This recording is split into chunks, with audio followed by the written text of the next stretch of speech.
Dahil sa malaahas nitong balat, marami ang naku-curious sa rattan fruit at isa na ako dun.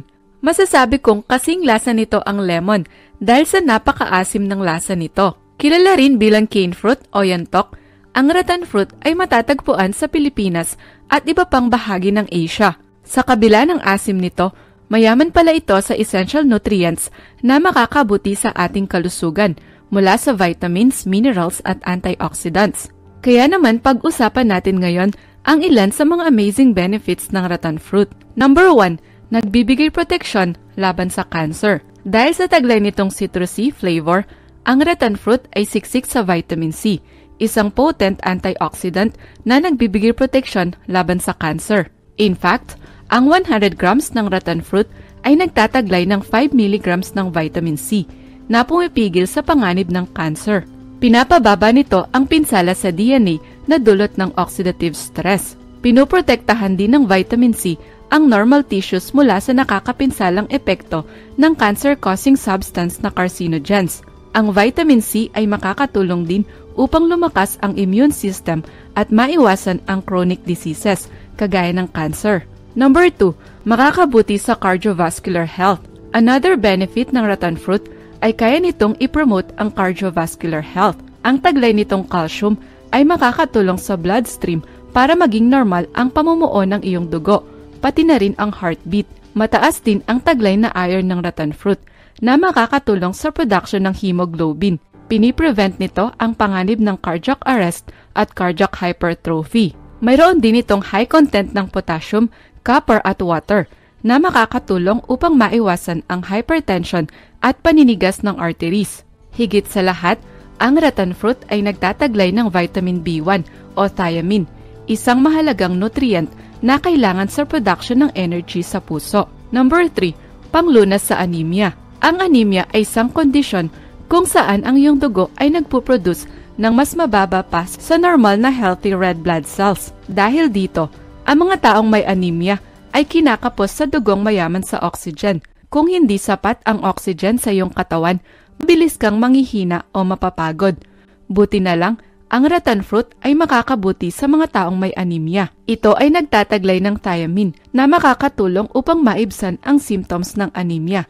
Ang rattan fruit ay mayroon ding iron na mahalaga sa production ng healthy red blood cells. Mayaman din ito sa vitamin C na nagpupromote ng iron absorption. Number 4, pinopromote ang brain health. Alam mo ba na pinopromote rin ng rattan fruit ang brain health? Tulad ng ibang prutas, ito ay mayaman sa nutrients na makakabuti para sa iyong cerebrum. Ayon sa pag-aaral, ang rattan fruit ay nagtataglay ng pectin na may antidepressant effect at nagpo-promote ng improved recognition memory. Ang rattan fruit ay mayroon ding potassium, copper, thiamine, iron at zinc.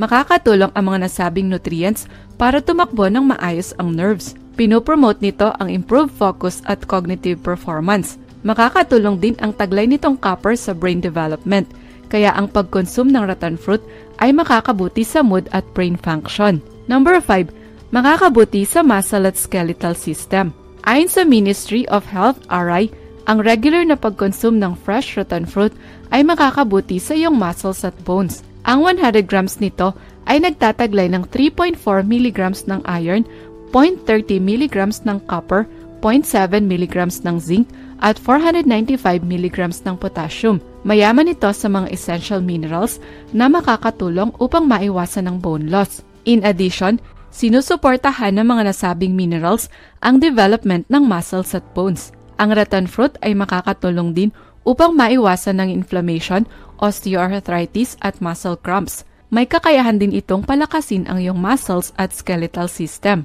Number 6, makakatulong sa digestive system at weight loss. Aside from that, ang rattan fruit ay makakatulong sa digestive system.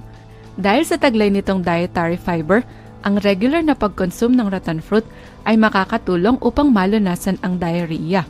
Mataas din ang taglay nitong water, copper at zinc na nagpo-promote ng good digestion at normal bowel movements. Ang mga nutrients na taglay ng rattan fruit ay makakatulong din upang maalis ang mga masamang bakterya sa katawan, lalo na sa iyong digestive tract. Kung nagbabawas ka naman ng timbang, Ang high fiber content na taglay ng rattan fruit ay nagpo-promote ng feeling of fullness o pagkabusog na siyang sanhi ng low-calorie intake at weight loss. Number 7, pinopromote ang healthy skin at hair. Kung usapang pampaganda lang, ang rattan fruit ay hindi papahuli. Mayaman ito sa antioxidants tulad ng vitamin C, copper at zinc na nagpo-promote ng healthy skin at hair. Ang vitamin C ay makakatulong sa production ng collagen. Ito ay isang uri ng protein na makakatulong upang maiwasan ng dark spots, wrinkles, fine lines at paglawlaw ng balat. Pinapanatili rin ito ang skin elasticity at hydration. Makakatulong naman ang copper para maibsan ang iba't ibang uri ng skin problems. Furthermore, ang vitamin C at zinc na taglay ng rattan fruit ay makakatulong upang maiwasan ng hair loss, dry hair at split ends. Number 8, makakabuti sa eye health. Mayaman din sa beta-carotene o vitamin A ang rattan fruit. Sa katunayan, ang taglay nitong beta-carotene ay 5 beses na higit pa kaysa sa watermelon at mangga. Ang beta-carotene ay may kakayahang i-promote ang eye health.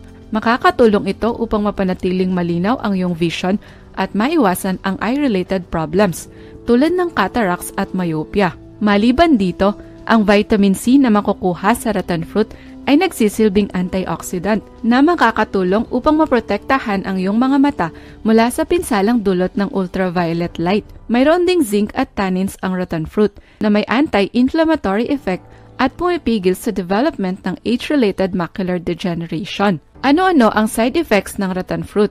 Dahil mataas ang fiber content nito, ang pagkain ng sobra-sobrang rattan fruit ay posibleng magdulot ng constipation. Kaya naman dapat limitahan ang pagkain nito ng hanggang 5 peraso lang kada araw. Hindi rin nire-recommend ang pagkain ng rattan fruit sa mga taong may colon infections. Bukod sa matagal itong matunaw, ang rattan fruit ay nagtataglay ng tannins na maaaring makasama sa mga taong may problema sa colon. Siguraduhin na mataas din ang iyong protein intake bago kumain ng rattan fruit para maging balanse ang nutrisyon na pumapasok sa iyong katawan. Samantala, pinapayuhan na kumonsulta muna sa doktor ang mga taong may iniinom na medications bago kumain ng rattan fruit upang maiwasan ang drug interaction. Pero sa kabila ng mga side effects nito, ang rattan fruit ay generally safe kainin kung ikukonsume ito in moderation. Ang dami nitong nutrients na tiyak na makakabuti sa kalusugan. Ikaw, kumakain ka ba ng rattan fruit?